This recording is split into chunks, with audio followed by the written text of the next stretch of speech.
when you were in FCI in Coleman, you were given clemency. You were granted clemency by former Attorney General Eric Holder. Hell no. No? Hell no. Hell no. You know what I mean? They denied my clemency. My co-defendant, Diesel, he got granted clemency, and I was happy for that. Just to know that, any one of my comrades is getting out. Because Diesel stood tall, you know what I mean? He pled guilty. He ain't tell on me. He ain't tell on nobody.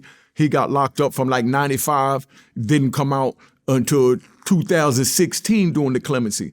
Because somebody asked me the other day, did Diesel come out in 2001? No. Diesel did 15 years more than that. Diesel came out in 2016 is when he came out. You know what I mean? Diesel ain't nothing hot about Diesel. He on some straight man time. And President Clinton pardoned my other co-defendant, Kimber Smith. You know what I mean? But my clemency by under the Obama administration, that got denied. You know what I mean? Because I had a inmate do it for me, and I guess and then they changed up the criteria for the clemency and all of that, and it was a whole mess when Obama had it mixed up. No disrespect to Obama, but when Trump came into office, now he signed into office what they call the First Step Act. The First Step Act gave judges back the power instead of the prosecutors the power. You know what I mean?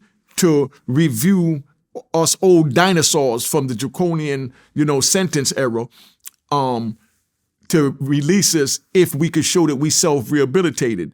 And like I said, I became a certified electrician, certified plumber, certified HVAC and refrigeration, a mechanic, culinary arts cook. I got my surf safe, I also got 3,500 hours of psychological training. I was in a program called Skills Program where I lived with other mentally challenged inmates to teach them basic life skills.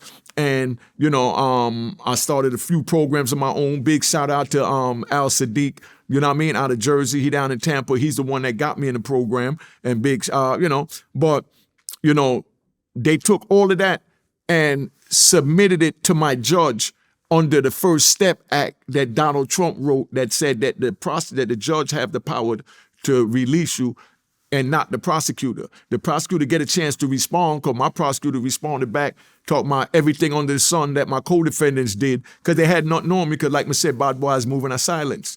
You know what I mean? And for 26 years, I kept my name out the media, so they had nothing on me other than what went to trial, and I had one drug charge. I beat that. You know what I mean? I was locked up for continual criminal enterprise. CCE, meaning I was a kingpin for selling drugs. But in order to have that, they got to have 3 drug charges, and they call that the continuing series. I never even had 3 drug charges in my life. I had one on my indictment, and I was acquitted of that.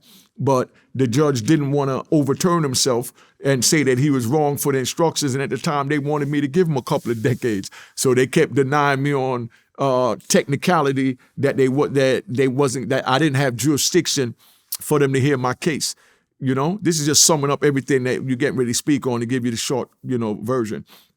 So the judge didn't want to overturn himself. But then when Donald Trump came out with the First Step Act, big shout out to Donald Trump for the First Step Act. I don't care what nobody say, you know what I mean? Because that clemency crap didn't work, you know what I mean? And, the Democrats and Joe Biden with Bill Clinton, they the one that wrote in these crazy ass laws with the mandatory minimum that put all of us black people in jail for nonviolent crimes.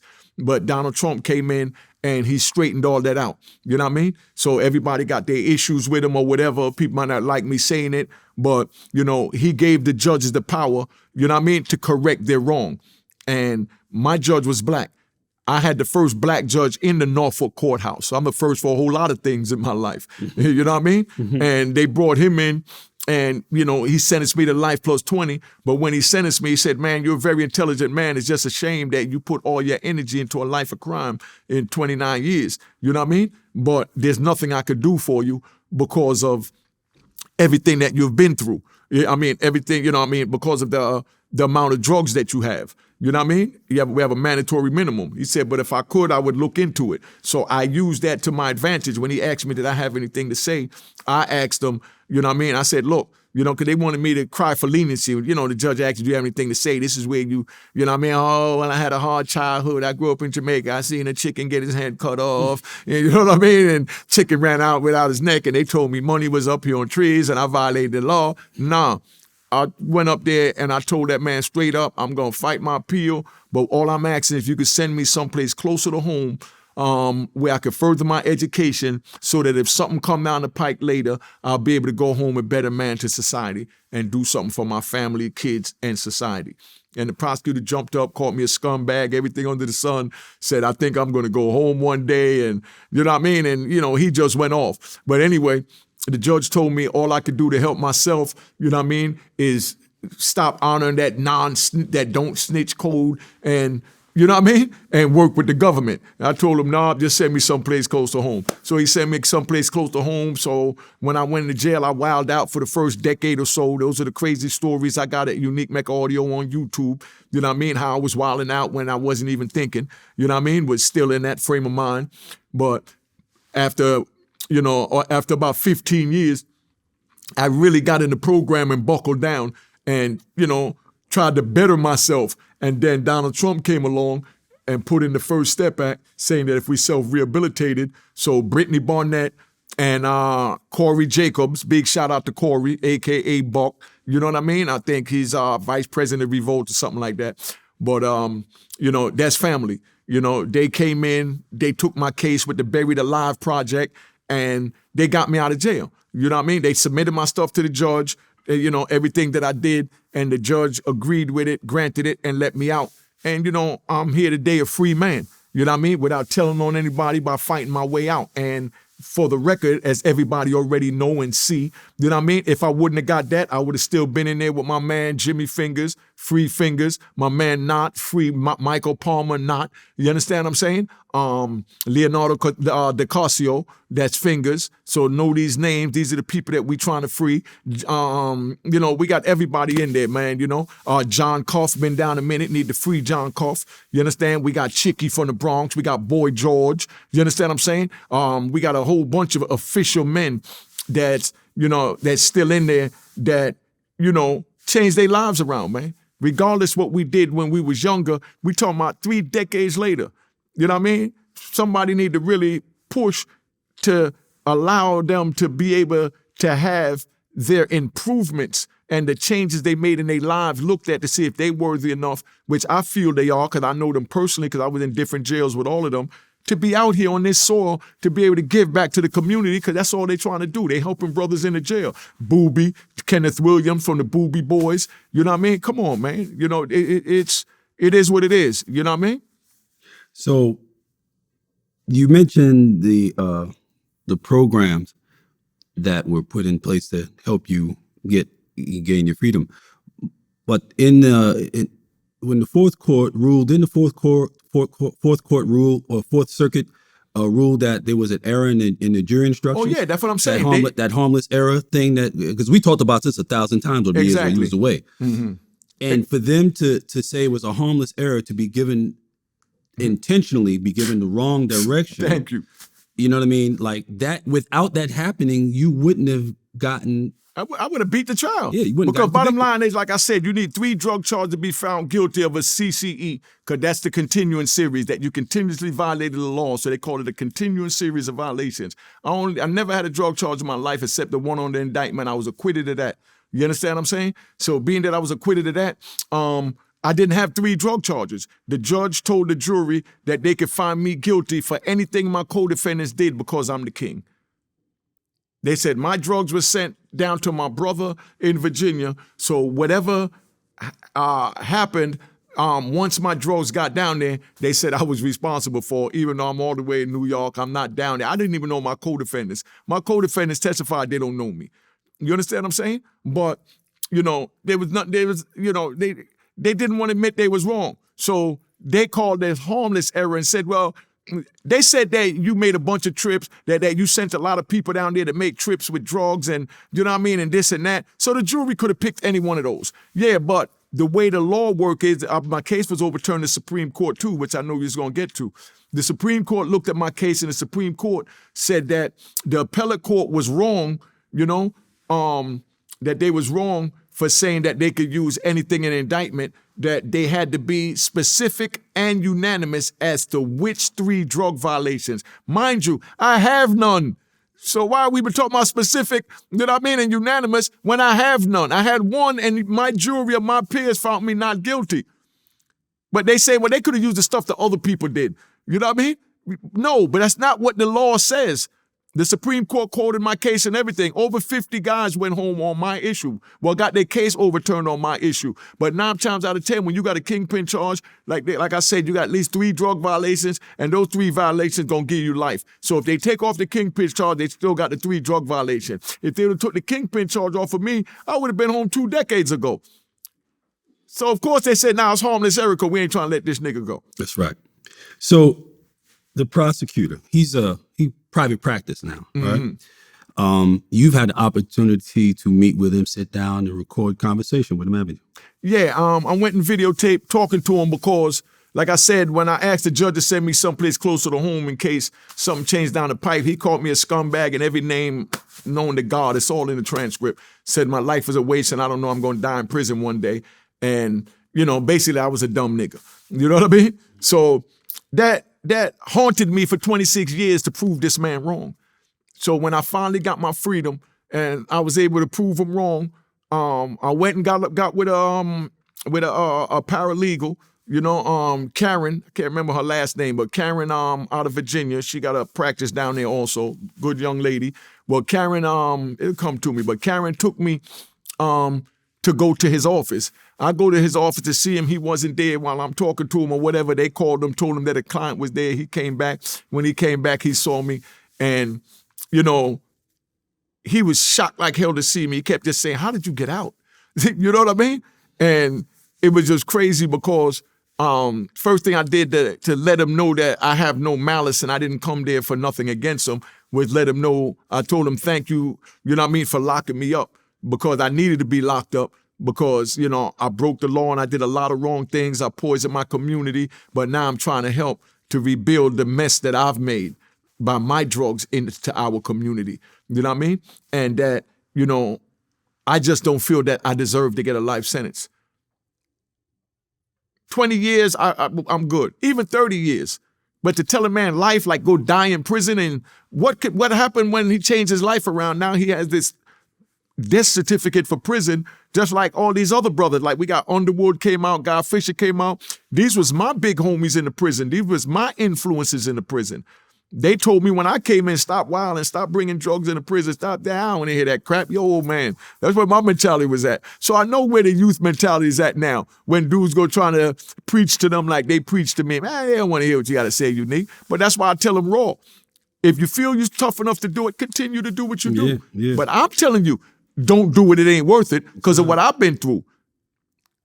So that's why, I got my YouTube channel, like I said, at Unique Mecca Audio, where they can hear these stories and know that, man, this life is not for them. But anyway, when I go see the prosecutor, after, he got comfortable with me and said I didn't come there for no malice or anything, he said, man, let me show you something. He took me in his office, and could you believe he had a big picture like this taking up his whole wall that was a drawing of me being prosecuted 28 years ago. So he had a court sketch artist do a mural of you and him in court battling. Exactly. And that was worthy of his wall in his office, in his private practice. So that meant that in his mind, in his experience, you were a big fucking fish. No, I got it on video. He said I was the biggest fish he ever handled. You understand what I'm saying? And that's why he got it up there. It was no sugarcoating. I'm a free man now. You know what I mean? I got it on tape. He said, man, you stole a gazillion keys. We only gave you 225 because when we was giving you 230, we had to stop counting. And you know what I mean? And the judge was like, yo, what are you gonna give him, 1 million keys? We know when he sold a bunch of keys. They said, you sold a gazillion keys, man. So, it is what it is. And, come on, So this guy was a piece of work, this particular prosecutor. He was a prosecutor. He probably was a damn good lawyer. No, he's an excellent private attorney. Because he was a son of a bitch. Listen, this man is down there beating murder charges now in the feds. I've never seen a man beat a murder charge in the feds my whole time in the feds. But they telling me that this man is beating murder charges. That's because the same dirty tricks he Yep, used with me to that's get right. me, He'll he stop know 'em. the He'll let 'em dirty know. tricks the prosecutors Yeah, are yep, using. that's right. And like I said, I ain't got nothing bad to say about him. If you get locked up in Virginia, you better go get his ass. Yeah. Because he's going to be the one to get you out because he know all the dirty tricks because the justice system is dirty. Yeah, You know, the that's right. criminal system, the court system is dirty. That's And right. he worked on the dirty side and now he working on the good side. So therefore, if you get caught doing some dirt, you need to take your ass and go see my ex-prosecutor who's now a lawyer. And I'm not giving him no props or no shout out. I'm just telling it like it is that, you know what I mean, to keep you out of jail. You want to stay out of jail, you go get that man. You know what I mean? So one of the things that he did that I was like, wow, this guy's obsessed. He's committed. He had your sister indicted for in charge for contempt of court. Why did he have her charged with contempt? Now of court? it was perjury. He tried to Perjury. indict her for perjury because he asked her where when is the last time she seen my brother Peter Khalif? You know what I mean? And she said, I haven't seen, Peter since I was like 15 years old when I went away to law school, man. I'm 40 years old now. You know what I mean? I ain't seen him, you know what I mean, over 25 years, you know what I mean? So Wait, she went to law school at 15. yeah, she went to Vassar.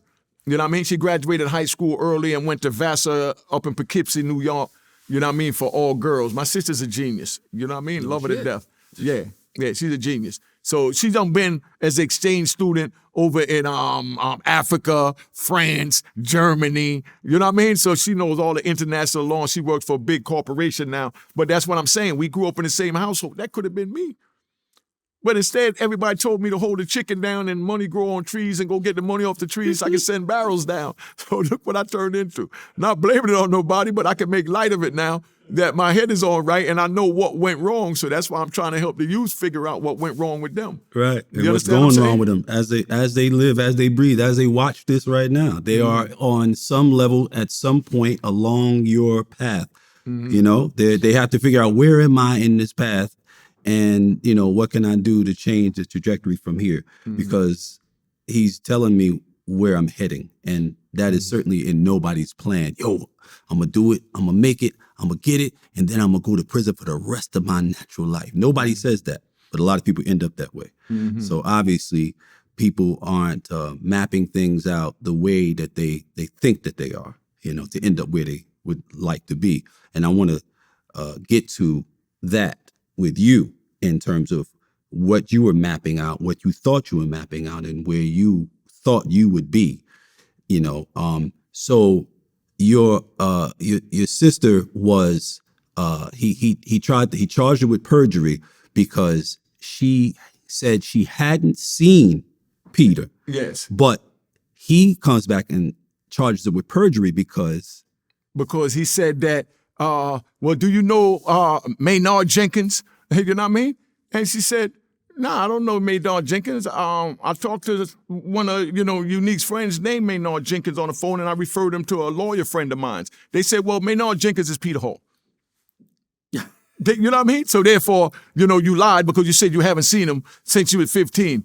And she said, nah, I'm an attorney. You asked me, did I see him? No, I haven't seen him. I didn't see Maynard Jenkins. And I haven't seen Peter since I was 15. But I talked to a Maynard Jenkins on the phone. When I went to jail, Peter was like, I was 15. Peter was about 13. So, I didn't know this grown man on the phone that I'm meeting as Maynard Jenkins because my brother Unique don't put me involved in his business. I just knew that was one of his friends and he got in trouble and he wanted me to refer him to a lawyer. You know what I mean? So they tried to get her for perjury saying that she lied. Wow.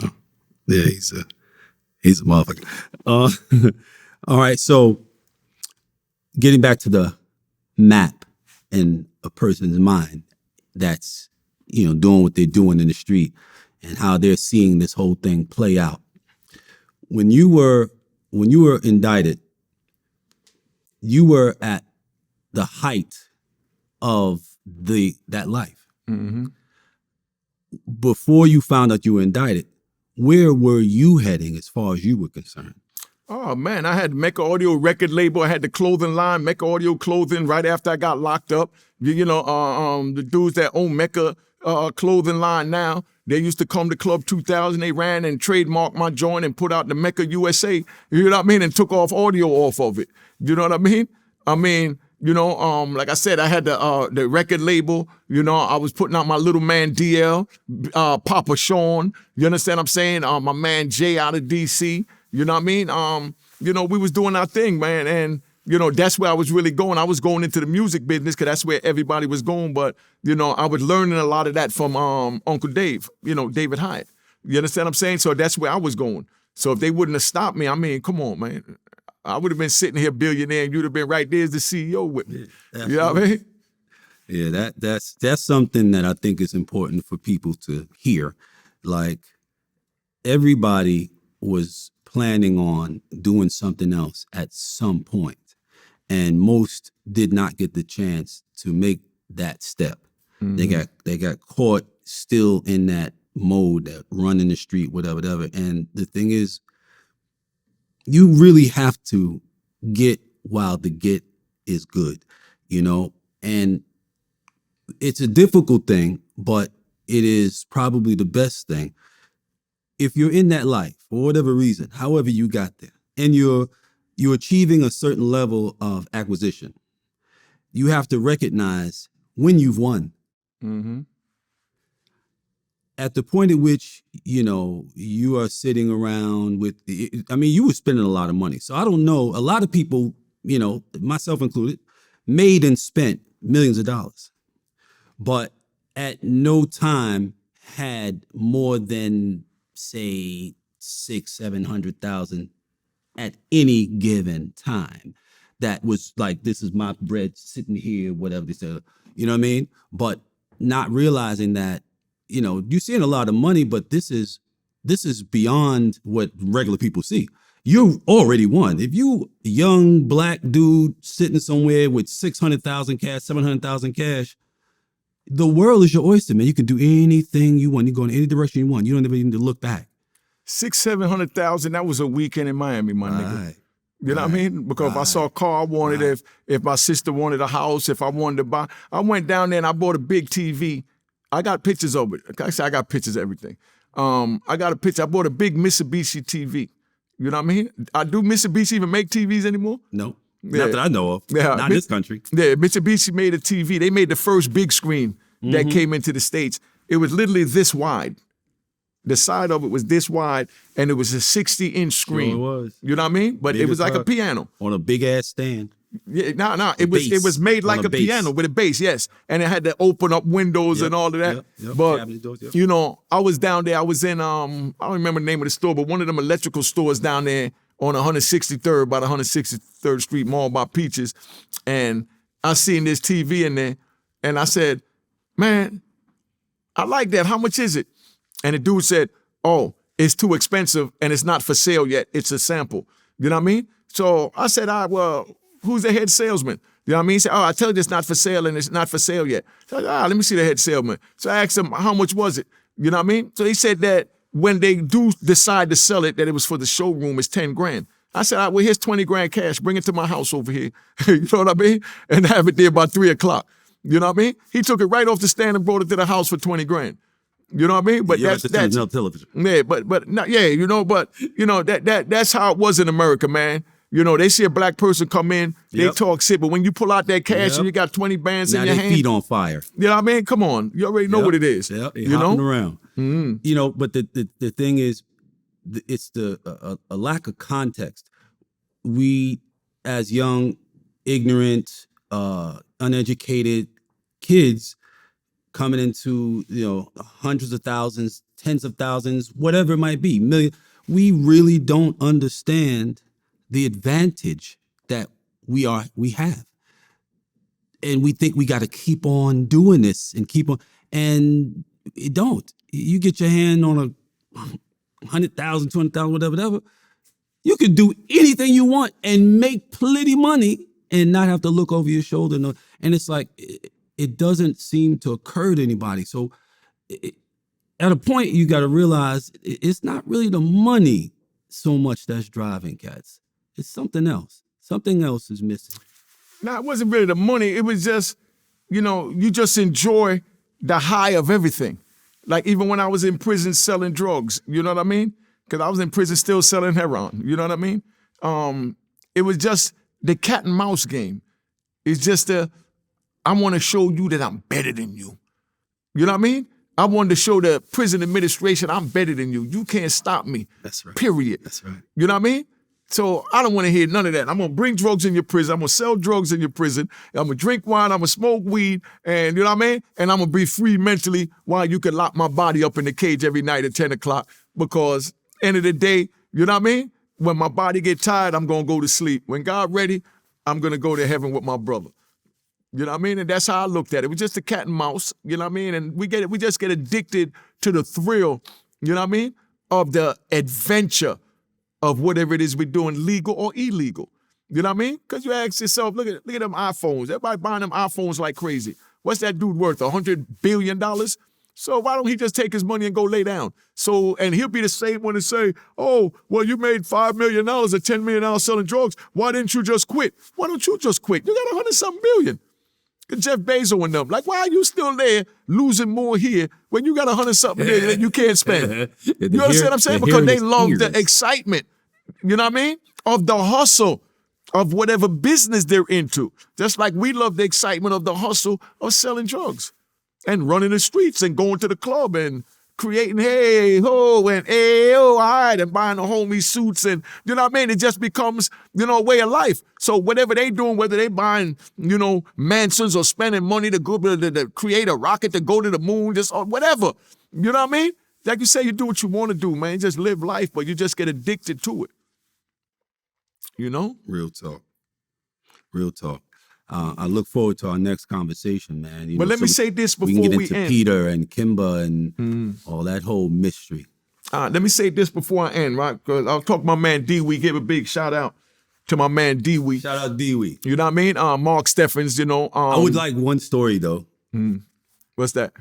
You got a chase in Virginia, a police chase, but it wasn't on the ground. You were being chased by a helicopter. Yeah.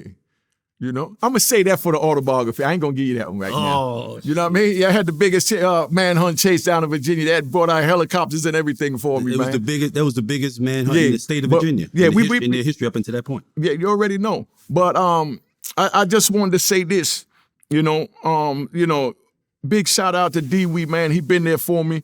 You know, I met him on the Facebook from in prison. And since I met him, he's been there for me 100%, man. And that's what loyalty and friendship is, right? But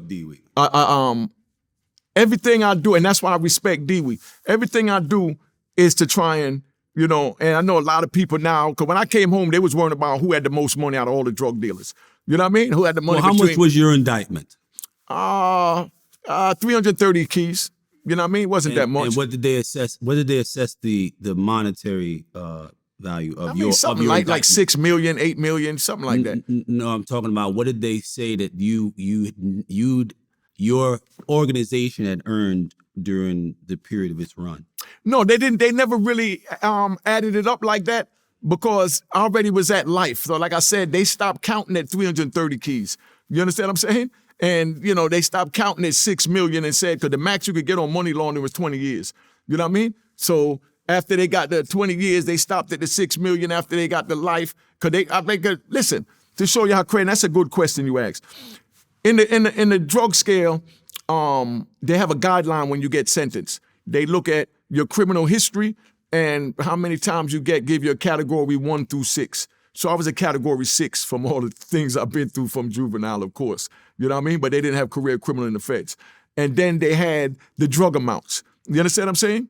Now, with the drug amounts, that go up to level 42. And the criminal history go to 6. Anything over level 42 is already automatic life. Level 42, you follow me? The prosecutor actually, that's why they never got into what you're asking. The prosecutor actually went in the courtroom and he tallying them up the amount of kilos that I sold, and he had me at level 50. Level 50? Level 50. So he added 8 levels. Yeah, listen, he had me at level 50. So the judge said, look, we see how much drugs he got. What are you going to do? Give him level 100? 42 is life. cap it at 50. You know what I mean? Let's just stop this. You know what I mean? So then my lawyer, you know, he amusing him, was cool Jamaican lawyer out of Brooklyn. He amusing him. He said, nah, we ain't gonna cap it at 50. I think he should be down at level 48 because you charged him with obstruction of justice, and he didn't obstruct justice. Because they try to say I obstruct justice because somebody went somewhere that somebody went and must have said to, you know, somebody that was going to testify at my trial, do you know unique? You know, no, said, yeah, you're going to be testifying at a big trial coming up and you better not go. They never said my name or nothing. But then now they saying that, you know, I told them to go do that.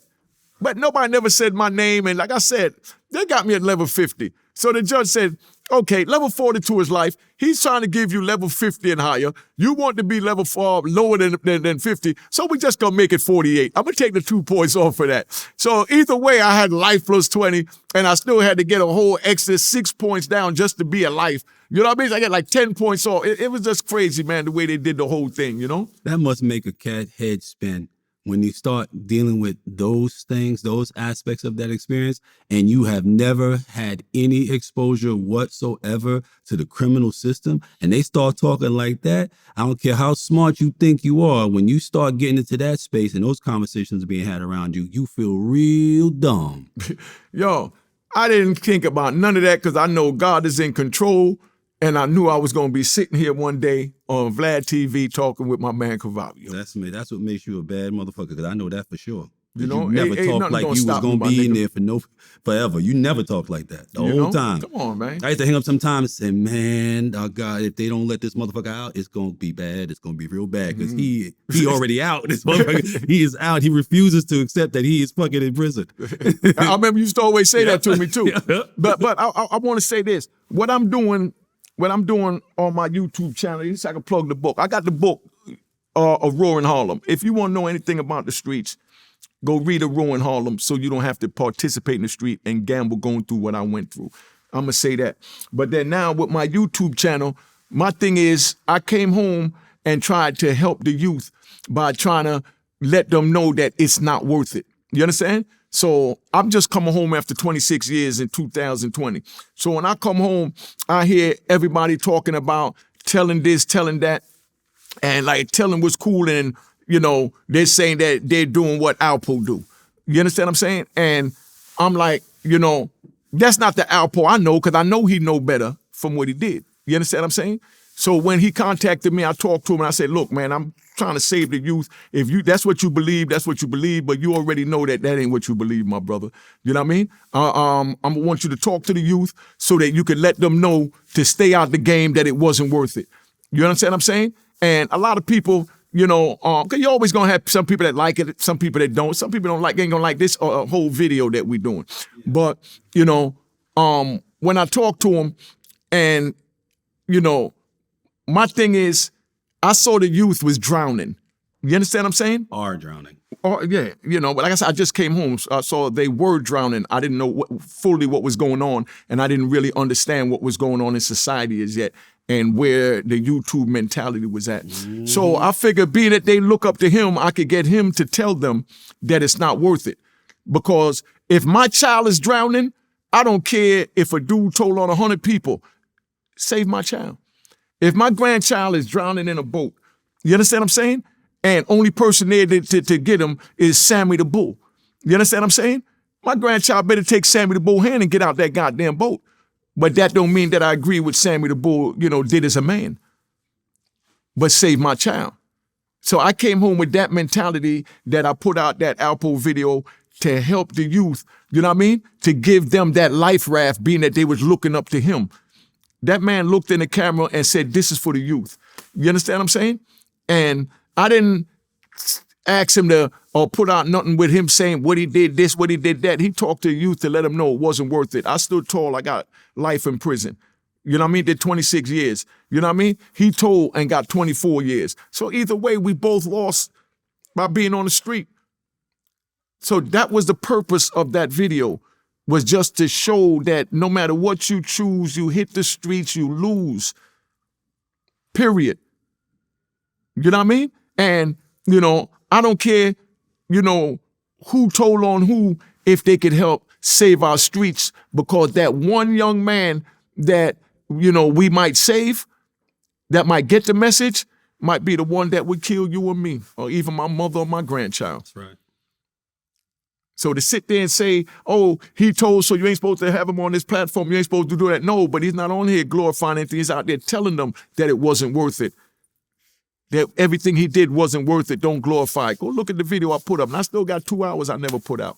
You know what I mean? But, you know, D, we wanted me to speak on that. I just wanted to get that out so y'all know, man. You know, I saw the kids were drowning. You know what I mean? So, you know, I tried to use him as a life raft, you know what I mean, to save the kids that it ain't worth it to be on the streets, being that they was looking up to him and thinking that it was cool to do what you got to do when you get, you know what I mean, sell drugs, do whatever, and then tell. You know what I mean? And he actually tried to help the youth with me on that program. You know what I mean? But I just scrapped the whole thing. And for that, man, I'm just going to tap out.